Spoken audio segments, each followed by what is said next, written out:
How's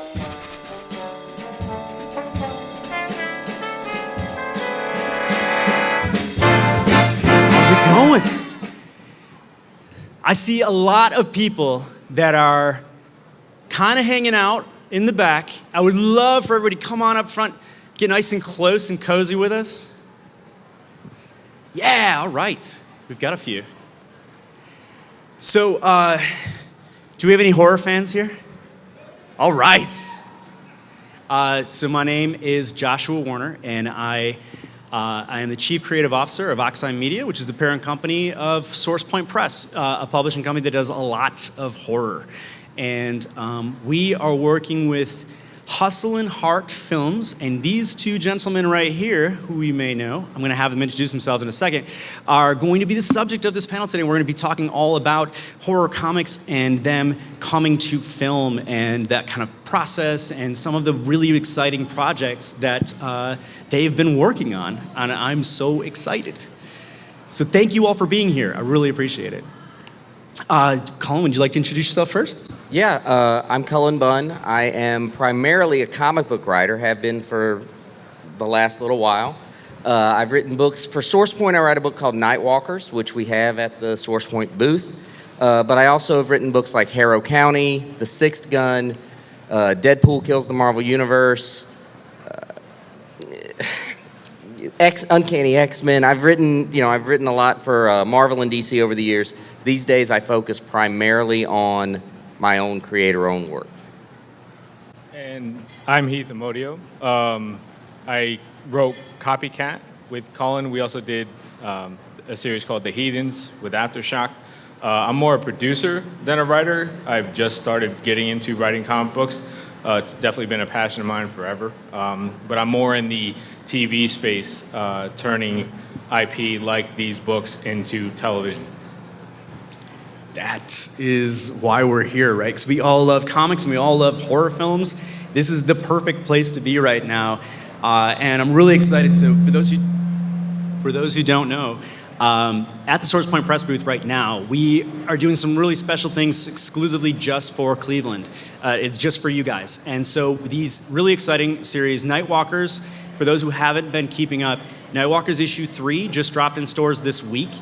You can get all 3 issues at the booth. And we also have a really special variant cover that's only for you guys and nobody else. There's only 100 copies total of that variant, so definitely come grab one up and get it autographed. And Copycat, which has a lot of film story behind it. That is a series coming out later this year, and this is your debut ashcan of it, your first chance. So basically, only you guys at Cleveland Fan Expo get to take a peek at what's happening inside this upcoming series. And we're going to talk a little bit about some of the film attachments. So let's start with Nightwalkers. I'm pretty sure there's some really exciting producers that are on board for a film adaptation of Nightwalkers. Can you guys talk a little bit about that? First of all, it came about by our new partner, Angus McClune. He was working at Vertigo Entertainment. If you're not familiar, they did Dr. Sleep and It, chapters 1 and 2 and stuff like that, The Stand for television. And Angus was working over there with Roy Lee, who's the head of that company. He brought a kernel of an idea to us and let Cullen take it and masterfully, just turn it into an entire horror universe with vampires that, you've never seen before. They don't sparkle or anything like that. They're very, very savage. Guts hit the floor countless times, so definitely check that out if you're a horror fan. But so right away the project was with Vertigo Entertainment. So they were instantly involved from day one. So obviously we were excited about that, and they see the potential in a massive global experience with this show, where you can take the story from this very secluded area that it starts out at and kind of branch it out into different markets like Japan and China and Africa and stuff like that, because the story can easily organically stretch to those places, and Cullen's already got a lot planned out for that. So I have to tell you, as far as the comic itself goes, It is extremely fast-paced, nail-biting tension. It's very brutal. It's very violent. It's not for the faint of heart. But if you're a horror fan, you are going to love it. And seeing, it's very, very easy to see how this would work out cinematically. Because Cullen writes in such a cinematic way, it's going to translate to film so beautifully. So I can't think of a better way to launch a new intellectual property for an exciting new film experience than through comics, because it's the best storytelling medium in the world. And we're all just really excited and proud to be a part of it at Source Point Press. And Vertigo Entertainment, can we get a round of applause for that? That's huge. That's amazing. So, Cullen, as far as the writing process goes, how much freedom did you have? Obviously, this was brought to you, but you were able to kind of bring it to life. As far as any of the characters, the cast, there's a very beautiful cast in this. Can you talk a little bit about that character development? Yeah, I mean, I had total freedom on this. As he said, we had a kernel of an idea. And when they brought it to me and said, what would you do with this? And when I say kernel, it was an unpopped kernel. It was a couple of sentences. And I took it and I said, okay, but if I do this, I'm going to treat this, I'm only going to do it if I own it. And it's really, that's the way I want to work. I want to own these properties. I want to work on properties that are mine and I'm invested in. So they gave me complete freedom. I created all the characters, the entire cast that we see. I created the mythology around these vampires that we have in the book. The cast centers around. There's a lot of characters. It's an ensemble cast, but it centers. The main character is this young woman, Saren. She's dealing with a lot of issues. She's a recovering addict. She's in a rehabilitation center that's very secluded out in the woods. And one day she notices all the staff looking at their phones like something's going on in the world, and the staff locks them in. They lock down, and they leave them. They just leave them there. And when they leave them, that's when this vampire apocalypse occurs. And Saren sort of rises to the front of this as this leader of these survivors.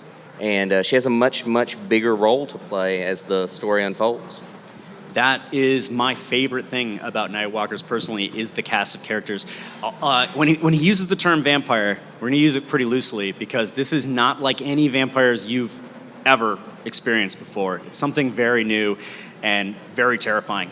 But the idea of taking this group of people who are already survivors, trying to survive their own life, their own addictions, their own issues, they're trying to get through this rehabilitation, to take them and put them in this scenario, it makes for absolutely beautiful storytelling.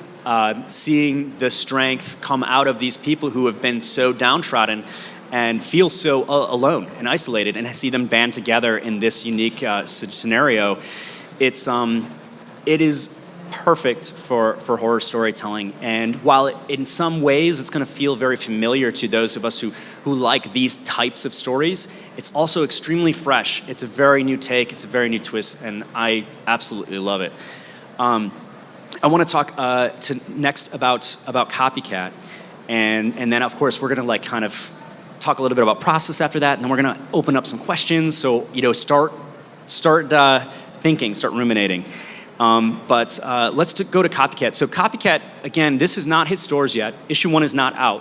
What's available this weekend are 100 copies of an ash can that you can only get here, and that is it right now. So you're going to walk home with like a little piece of horror film history if you pick one up this weekend. So this was kind of the product of an idea of Todd Garner's, right? So how did I believe you guys actually reached out to Todd, is that correct? I'll reach out to anyone. I don't care. I had Ewan McGregor's email, and I wished him a happy Thanksgiving, and he shot me one back.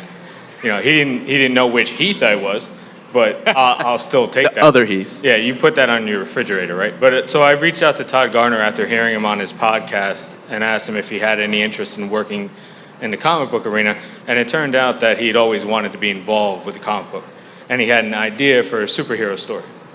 But again, it was like 2 paragraphs, this is what I'm thinking, and then he let us take it and kind of really play with it.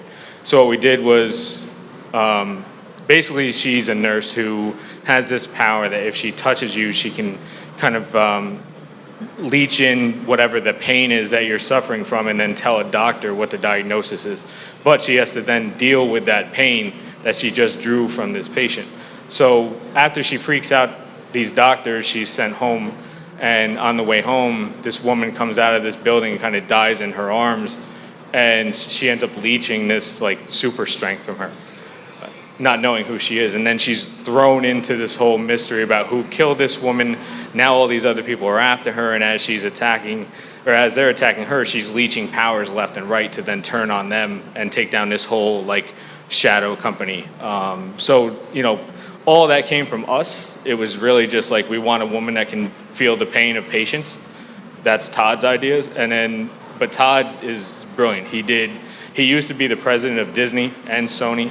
He now has his own company where he did Tag and Sorcerer's Apprentice, and he just did the most recent Mortal Kombat. So, you know, he works with Paramount. They're like brothers, sister companies. So we're really excited about the possibilities of seeing this on screen, and Todd wants to do a whole expanded type universe thing. But, you know, so we're excited about the potential for both, for sure. So exciting. To really let this sink in. We're talking about, if you look up Todd Garner on IMDb, you're going to realize, oh wow, I have seen all of his work, because it's all bangers. It's just home runs. That's all he does. So for him to take his next big film concept and take this team, this writing duo, to bring it to life is so incredible, because you guys will get to experience it first and be kind of in on this, when it eventually reaches film. For those who are wondering about this kind of superhero take, I can tell you this: it is very, very grounded in reality. It is not like any of the big 2 types of superhero stories. It's very much a kind of like it's almost like an espionage like thriller, in that there's a big mystery element to it. And I would like to. So, in your opinion, what percentage of this ability is a blessing versus a curse? Well, I mean, in the middle of a fight, as she's hitting these dudes, she's taking on the same punishment that she's inflicting, basically. So, you know, which hasn't, as far as I know, hasn't been done before. But like one of Todd's main points was he wanted it to be more along the lines of like a John Wick or an Atomic Blonde. So it's very, very much action, very physical. The powers obviously do come into play, but it's not like her main. It's not her main source of offensive or defensive maneuvers. It's really about like the combatants and, you know, breaking down the fights. And we want this, when it gets to the screen, to be one of those things that's like that scene in Daredevil in the hallway where it's so brutal and realistic and grounded. Like, that's what Todd was going for ultimately. I can tell you right now from seeing the comic, it comes across that exact way. There's no capes here. It is very intense, very brutal, very much a thriller. And this ability she has, because it brings her just as much pain as it does power, she has to really pick and choose when to use it and how to use it. And that it's kind of its own unique struggle that I find extremely fascinating and such a great storytelling element. How did you guys go about partnering on the story for this, the 2 of you? Heath wrote it, and I just told him everything he did wrong, and we just corrected it. Which is pretty standard. Yeah. That's our default relationship usually. No, I think it was pretty. There was a lot. This book was tough to plan because it has such a mystery element, and mysteries are hard to write. So there was a lot of back and forth, especially early on, because the tone of the story was kind of shifting. I think originally there was less action, and then we kind of infused more action into it. But really, that mystery was the thing that gave me a lot of headaches, trying to figure out how we make this story work so that when it wraps up, it makes sense, and getting the character from one point to another without a lot of coincidence. We wanted it to be very purposeful, the movements through the story. And that part, really, the planning of the story took so much more work than the actual scripting of the story. At least that's what I think. No, absolutely. Breaking down a mystery and trying to understand how you're going to be able to keep that reveal and hold it back without, because you got to plant seeds, but just enough along the way is always the most difficult part of any mystery story. So I definitely agree with that. And I imagine structurally, you're not going to be writing this in chronological order, right? So you've got to have to kind of know the ending before you start. You have to kind of build backwards. Yeah. Yeah, we couldn't take a lot of chances with let's write the first issue, and we'll figure out the second. We'll figure out the midpoint and the ending later. We had to know how all of it was going to play out from the beginning. Well, he made me a much more structured writer because I used to just write down, just sit down and just start writing. And he does, he breaks things down so meticulously that you could literally draw the outline and have the comic. Whereas, just a quick story experience of mine was Jeremy Piven back in the day when he was huge on Entourage. I don't know if we have any Entourage fans here, but I reached out to him. He had a few million followers on Twitter, and I shot him an email. I was like, look, man, you got a bunch of Emmys. I got a script that'll get you an Oscar, right? He DMs me his email and is like, let me read it. I hadn't written a word. So I'm like, okay, let me sit down and write this thing. I wrote it in 16 hours, 120 pages, and I sent it out to him. He liked it, didn't want to do it, but since then, Emmanuel Shrieky and I, who plays Lana Lang on Superman and Lois, have been trying to make it for 10 years. So, that's how unstructured I am, whereas he knows generally what's coming up. I mean, obviously, when you're telling a story, things are going to change along the way. You can't help that. But, he's definitely made me more structured to where I know where I'm going now when I sit down and write a story. So. I'm always fascinated by the craft and the methodology of this sort of thing.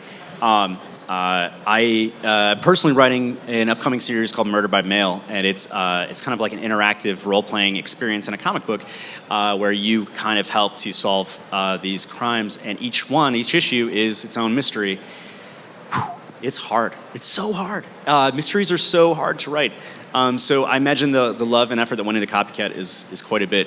Cullen, how many, I don't know if you have a tally, but how many individual issue comic scripts do you think you've written to date?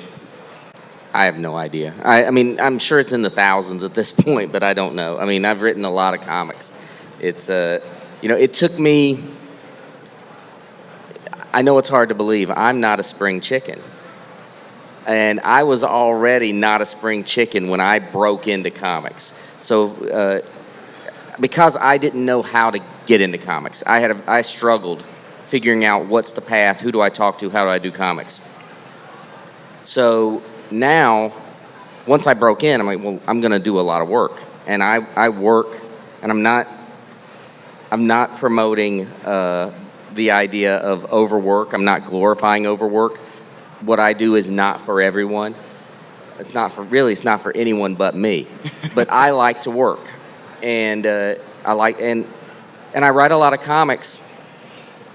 And I say this frequently, people think I'm joking, but I don't. I write a lot of comics. I do what I tell as many stories as I can because I live with this certainty that looms behind me, that not only could this go away at a moment's notice, this will go away.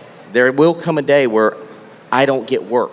That my stories aren't being told anymore. So I am dang sure going to make sure that I tell as many as I can before that day comes.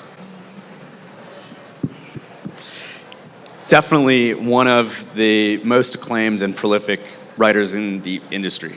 It was so funny because recently I hadn't really thought about it, and I started going through my own personal collection, just trying to count how many comics I own that you wrote, and it's a lot. I was like, oh yeah, I forgot. Yeah, you wrote that one too, and that one. Yeah, it's amazing. Your career has not slowed, and I'm so happy to see you out here killing it. And and getting to do it on your own terms now. Can you tell a little bit about breaking in and like how you've gotten to be kind of where you are now, where you get to do creator-owned books? Because I can tell you right now, doing your own creator-owned books is one of the hardest things to do in the industry and live off of it and be successful. It takes a while to get there if it's going to be your full-time job.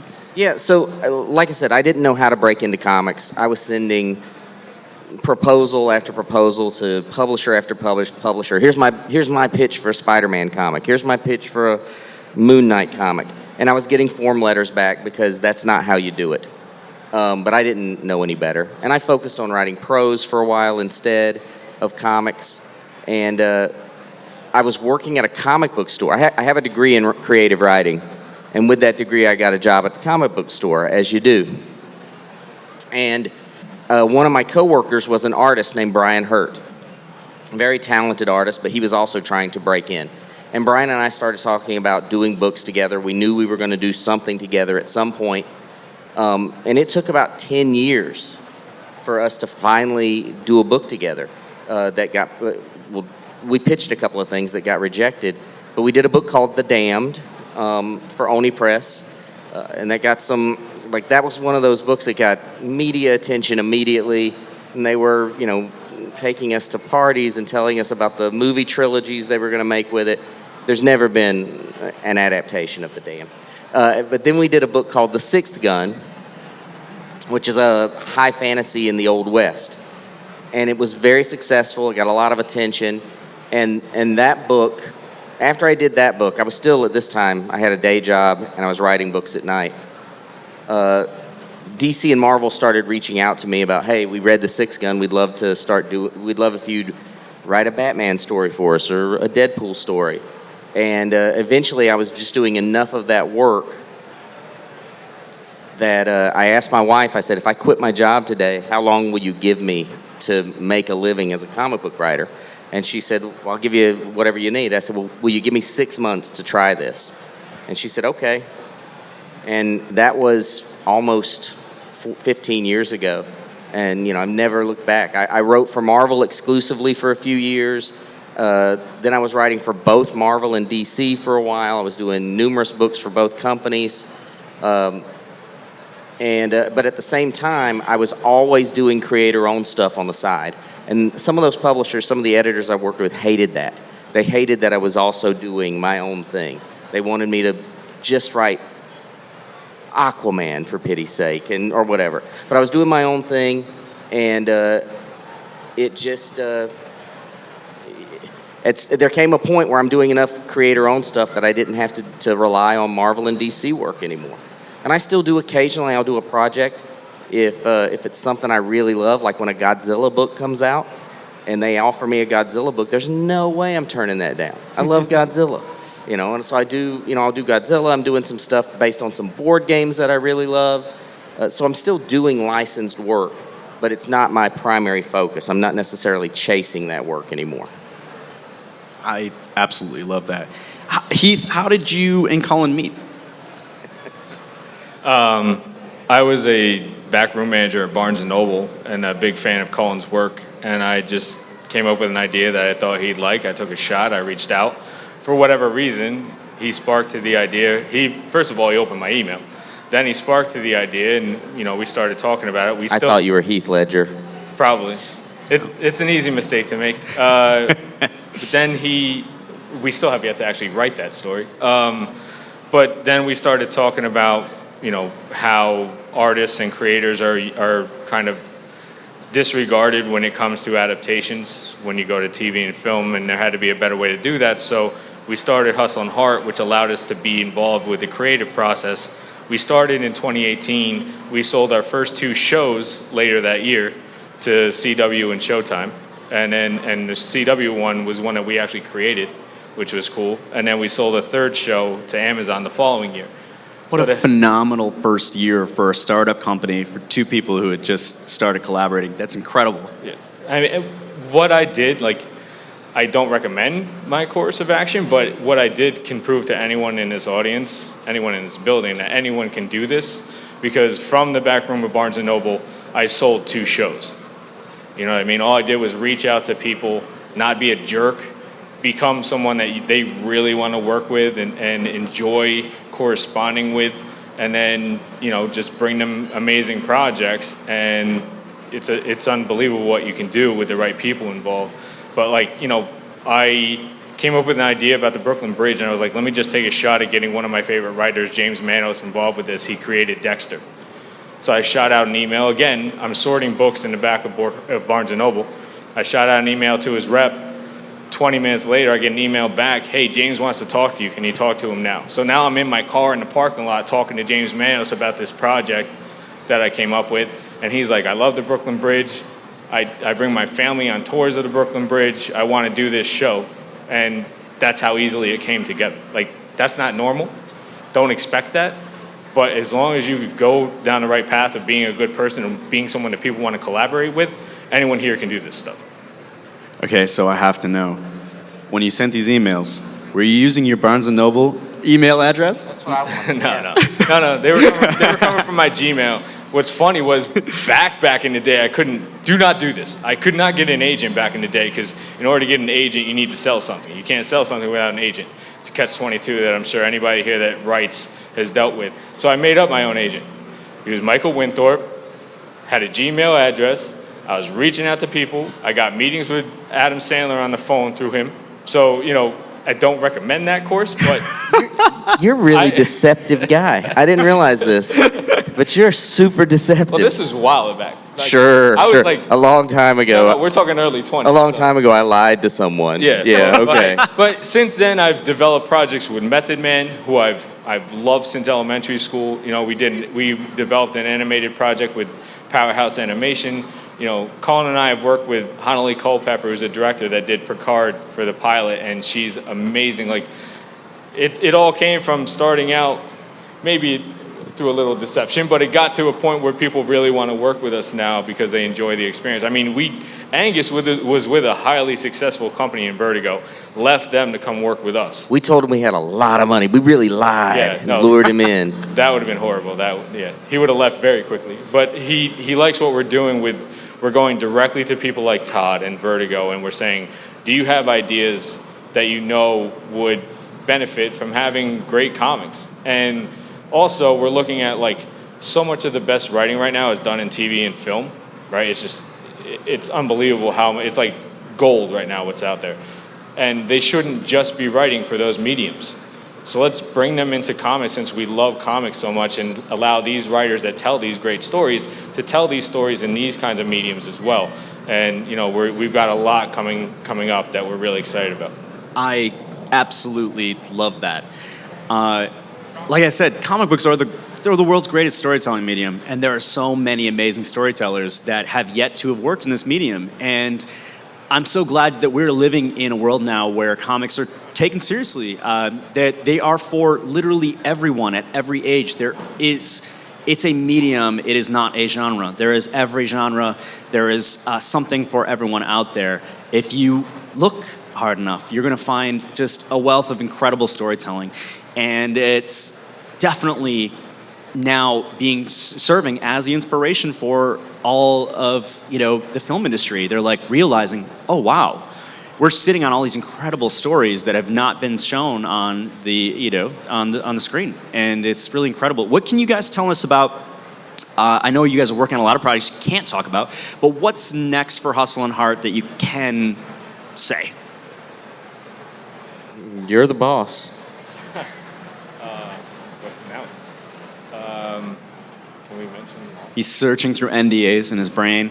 I have to do this all the time. It's not even a joke. So, I mean, we can't say the titles of some of these. Heath and I are doing sort of a horror thriller set on the back roads and on the highways, and deals with a lot of... I might be saying too much. It's kind of a trucker horror story that we're doing. Yes. Just this week, I started developing a new character that I wasn't planning on even showing to Heath, but I had a momentary lapse of judgment, and I showed it to Heath. And now we're working on something big with that character. What we can say without a name is that most likely No, I wouldn't say it. I think people will figure it out. This is a crafty bunch. All right. They'll figure it out. Okay. But we are working with several showrunners on very successful shows on original ideas that they've brought to us and we absolutely love. And we're excited to bring them into the comic book medium because they definitely translate well. They're grounded horror that we absolutely love, sci-fi, fantasy, that's meant to be told cinematically. And we're going to try to do that through the comics first and foremost. And we talk a lot about, we're working on this and we're planning on having it adapted. And let's face it, it's a big part of this business. It's important. But it's also these books that we're putting together. I think it's important to know that for me, my primary goal is I want these to be great comics. I want these to be books that people enjoy reading and they come away with a good experience just from the comic. And the adaptation's sort of like the icing on the cake, but it's more important that the comics are great. One of the guys that we're working with is literally a character. Like, he needs to be in a comic book and should have already been in a comic book a long time ago. He is a trip, so we're definitely looking forward to that, and we want to be able to announce it fairly soon. But And this is a character that we know? Oh, everybody's seen him. He's not literally a character, it's just him. But he is a character. Cleveland, I feel like you're getting breaking news right now. This is really exciting. So let's take a look at the time. We're at 1:35. I think this is a perfect time to open up to questions. What do you guys want to know? Let's pick some brains. Okay, yes. Congratulations on making your own art family. You're a genius, right? All right, let's get it. Yeah, there we go. Right, let's do this. Hey, thanks. Congratulations on making your own art vandally. I got to say that is a pure genius move. Seinfeld, right? And then, I got a two-fold question. I bought the Nightwalkers yesterday, and I didn't read it yet, but you know how The Walking Dead has a world where they assume there is no zombies? Is that how you approach your vampires, or did you use vampire lore? And I got a question for you too, if that's okay. So, there is a deep history connected to the vampires in Nightwalkers, and we delve into it. I mentioned there are two characters in the story, and Saren is our lead on the survivor side, but we are slowly introducing this other character, Valmont, who is sort of the lead on the vampire side. And the world does not know vampires exist. Well, until the vampires just take over and just destroy everything. But so vampires are not like common knowledge in this world. But we're exploring actually two sides of this struggle. The first arc of Nightwalkers is very focused on Saren and the human side, and then the second arc really focuses on the vampire side of things.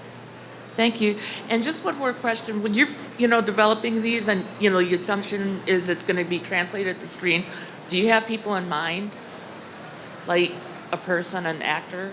Oh, as far as actors? Yeah. It's interesting because what I started to do, because agents are such gatekeepers, I started going directly to the actors who, a lot of them have their own companies now. For example, we have a call coming up with an actress from Game of Thrones, who could be perfect for either one of these. We don't really have much say when it gets to that point. Obviously, we're going to always have our dream casting, right? But unless we are able to actually build a book around a certain actor, that which we're in the midst of also, that's one way we can kind of cast things. But we always have our dream cast. I don't even know if I want to throw out names that we aren't really going, because that could end up coming to fruition. But the buyers are the ones that they set all that up. Unless you walk into a room with an actor attached as an executive producer, which we can do, the buyers are the ones that ultimately, them and the casting director are the ones that take care of all that. Yeah, I almost never script and say this character looks like this actor. It's just not something I typically do. Okay, who's next? Questions. Do I see any hands up? Oh, all right. Ooh, I like your vest, sir. Thank you very much. Ooh, let's take a look at the back.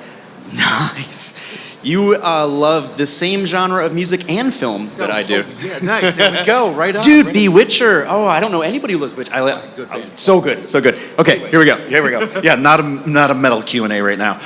So, Cullen, one of my favorite books of yours was the Pumpkinhead book. And one of the things I loved about it was that you explored a villain that hadn't been like overdone, or a monster that hadn't been overdone yet. So, are there any creatures you would love to work with next that are kind of unexplored? And do you possibly have something in the works? There are a lot of creatures that I would really like to do something with. If I were going to talk movie franchise, so my dream is to do a comic book series based on the Phantasm movie series. That's the one I would love to do something with, and that is not in the works. Yeah, I'm putting that energy out in the world, but it hasn't happened yet.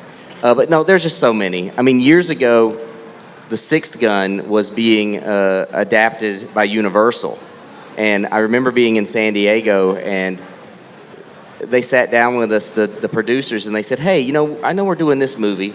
The movie never happened at Universal, but at the time they said, "I know we're doing this movie. Have you ever heard of, what do you think of the Universal monsters? Because we'd love for you to do a Creature from the Black Lagoon take." And I almost wet my pants right there. I was just, I was on cloud nine the rest of the day. Because the Creature from the Black Lagoon's an amazing character. I can tell you that there's a book coming out from another publisher.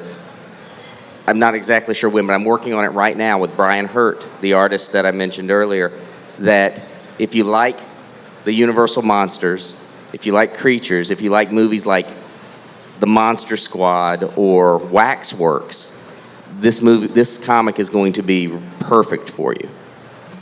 I'm personally excited. Holy cow. Just to build off of that also, we're actually talking to a couple of the larger special effects people in Hollywood about creating our own monsters. Either stuff that they have that hasn't hit screen yet or hasn't been picked up yet, and we would build the lore around them, kind of our own Universal Monsters universe. I don't know what that was. Or we would create the monsters and then bring them to the effects company, and they would then start building out what they would look like. So that's really exciting. That's one of the things I'm most excited about, actually. Quick plug.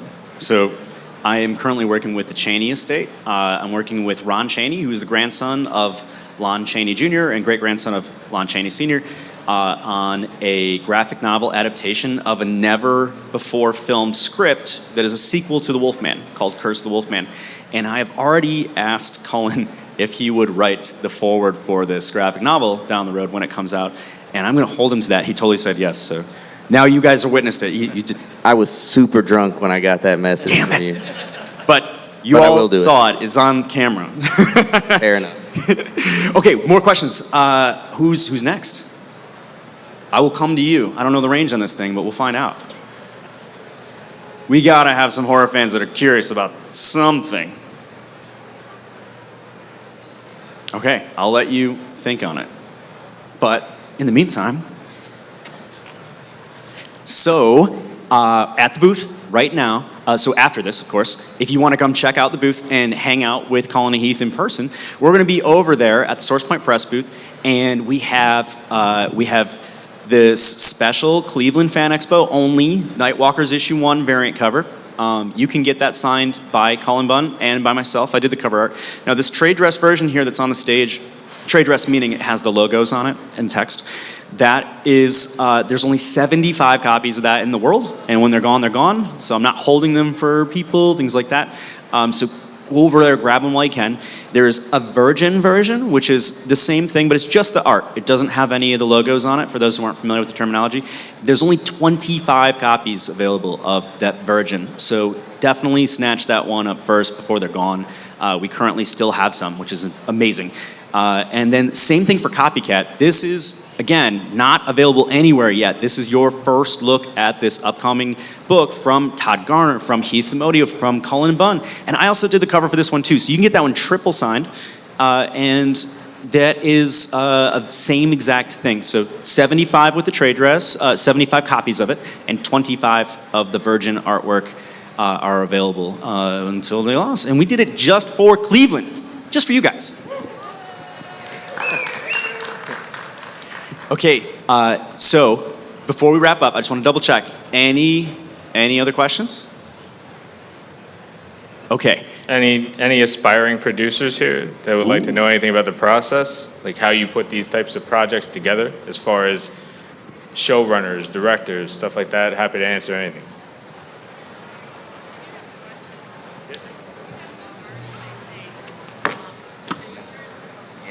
I got you, no problem. When you got the stars in there and they say producers, what are they doing? Are they getting it just as a like little perk, or are they doing something involved? Are they putting money in it? What's the deal with that? For the actors, it really depends. We were actually working on one of Cullen's books with the company Cloud9, who is Eric Olson. If you're not familiar, he's from NCIS Los Angeles. He's been on every episode of that show, but he was actually more involved than most get initially. He was involved in developing the project as far as putting together a pitch. What's the show going to look like? He was actually, coming to these meetings and giving his thoughts and feedback and helping to build this out. Normally what you're dealing with is lower level executives, development executives, creative executives. You usually don't get to the point where an actor is actually earning the producer credit until you're actually shooting the show, for the most part. And then they might have notes, they might have thoughts, they might get more involved with producing. Sometimes it is literally just a credit. So our last Source Point film, we had a few instances of that. We had some of the cast that were so dedicated, so into the film, that they ended up bringing so much more to it than just their acting. And sometimes there's it can almost be like a bargaining chip too. So for example, they'll be like, I'll work extra hours. I'll come on set longer than what we had planned for with no additional pay, that sort of thing like that. And really what it comes down to is they helped make this movie happen in some way. So like our film Rotten Tail, Corin Nemec, the star of it, was also a producer of it. And he brought some things to the script. We have another movie coming out July 4th weekend from Lionsgate. I'm very, very excited about it. I can't tell you anything else yet about that, I think. But the trailer will be dropping really soon. The news on that's going to be very, very soon. And it's the same idea. Like it's really interesting. The film sets are fascinating. Anything can happen. Everything that you planned out can all sometimes be for naught. And there's always some kind of magic that happens, and people kind of chip in when to overcome certain scenarios. Could be bad weather. Could be, and you have to adjust and pivot. It could be something goes wrong with a shooting location. And so, of course, producers end up kind of jumping on along the way because they helped fix those problems and helped change the route of how this film was made. So being a film producer is kind of like being a magician. You have to figure out how to make things work against all odds, and it's really, really fun to be a part of and experience. So I think if there's no more questions, the next thing I want to do is I want you guys to know the best way to stay on top of all of the news and what's going on with Hustle and Heart, what's going on with all these cool comics from Source Point Press, and what's going on with you guys both individually. So where's the best place for you, Cullen, for people to keep up with all the stuff you're doing? So the easiest way is to go to my website, which is cullenbunn.com. And from there, you can get to all of my social media. You can subscribe to my newsletter. I put a newsletter out every Sunday morning. I'll be up at 5 a.m. typing this thing tomorrow morning, getting it out. But it covers, just different aspects of writing and the horror genre and what I have coming out. So those two things from my website, you can get to that, is probably the best way to keep up with my stuff. So when you're not writing a million comic scripts, you are writing newsletters. Oh, yeah. I am terrified for your fingers. So far, so good? No arthritis? So far, so good. Heath, how about you? You can find me at Heath Amodio on Twitter and at the other Heath on Instagram. Hustle and Heart Films does have a website. It's mostly about what we've done and what we're looking to do. But that's pretty much where you can find me. And for Source Point Press, you can find us at Source PT Press because Source Point Press is too long for Twitter. And that is both Facebook and Twitter as Source PT Press. And then on Instagram, it's Source Point Press. And then myself, You can find me at Joshua Frantic almost everywhere. And then I also have a YouTube show where I just kind of like, since I'm always traveling and I'm always with so many amazing, cool collaborators, I try to take some time out here and there to get some cool footage of them talking and what they're working on, and I just put it up on YouTube. And you can find an Instagram account for that called at Source Talk Show, because the show's called The Source. And I really hope you guys find all those and follow them, and because there's so many cool things happening, and I really want you guys to feel like you're a part of it, because you are the biggest part of it. We can't do any of these things without you. So seriously, all the love to every single person who showed up at this panel. There's a ton of you. I'm so excited, and I'm glad you got to be the first to hear all of this news here in Cleveland about what's going on with Hustle and Heart. So thank you so much. Thank you, everybody. Yeah, thank you for coming. And watch the website for a lot of announcements. I mean, it's going to be like machine gun fired as soon as we can say them.